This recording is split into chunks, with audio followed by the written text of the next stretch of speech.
प्रयागराज में लगे महाकुंभ की चर्चा देश से लेकर विदेश तक हो रही है।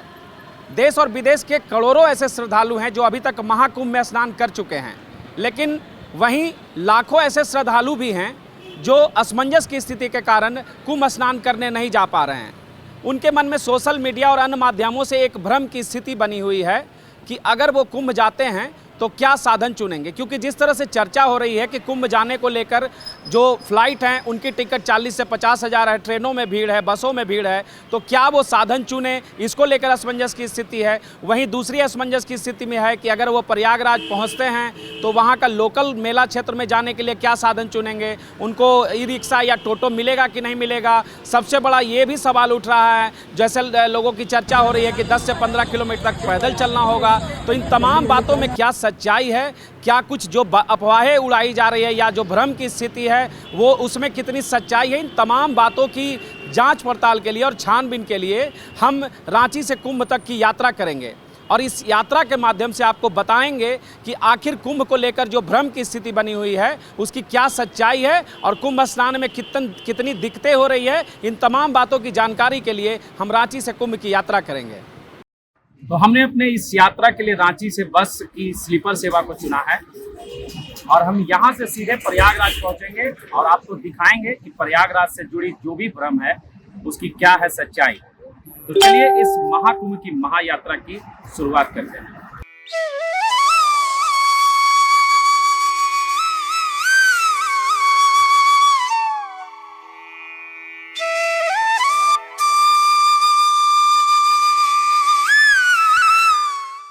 रांची से लगभग 11 घंटे की सफर तय करने के बाद हम प्रयागराज पहुंच चुके हैं और यहाँ से बस से उतरने के बाद अब हम टोटो के माध्यम से जाएंगे मेला क्षेत्र तक और फिर आपको बताएंगे कि कितना समय लगा, क्या क्या सुविधाएं हैं, क्या व्यवस्था है मेला क्षेत्र में और कितना पैदल चलना पड़ता है। इन तमाम बातों की जानकारी देंगे।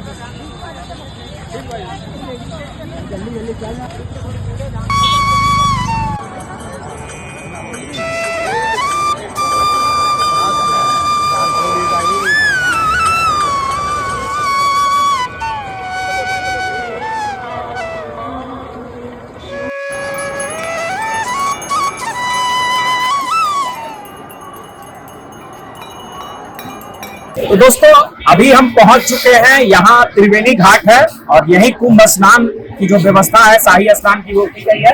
आप देख सकते हैं हमारे पीछे का नजारा, जो संगम स्थान है वो वहाँ है। यहाँ से आपको बोट लेना होगा, सुबह में 5 बजे, शाम में बोट बंद हो जाती है, तो आपको बोट लेना होगा यहाँ से। उसके बाद वहाँ संगम स्थान जाना होगा।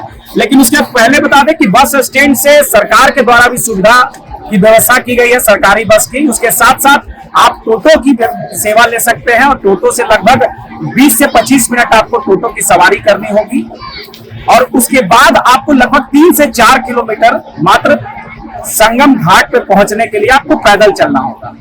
तो जो तमाम तरह की भ्रांतियां थी कि लगभग 10-15 किलोमीटर पैदल चलना होगा, पब्लिक ट्रांसपोर्ट से कैसे आएंगे, अपनी गाड़ी से आएंगे तो कहां पार्क करेंगे, बस से आएंगे तो कहां उतरेंगे, ये तमाम चीजें हमने क्लियर करने की कोशिश की है।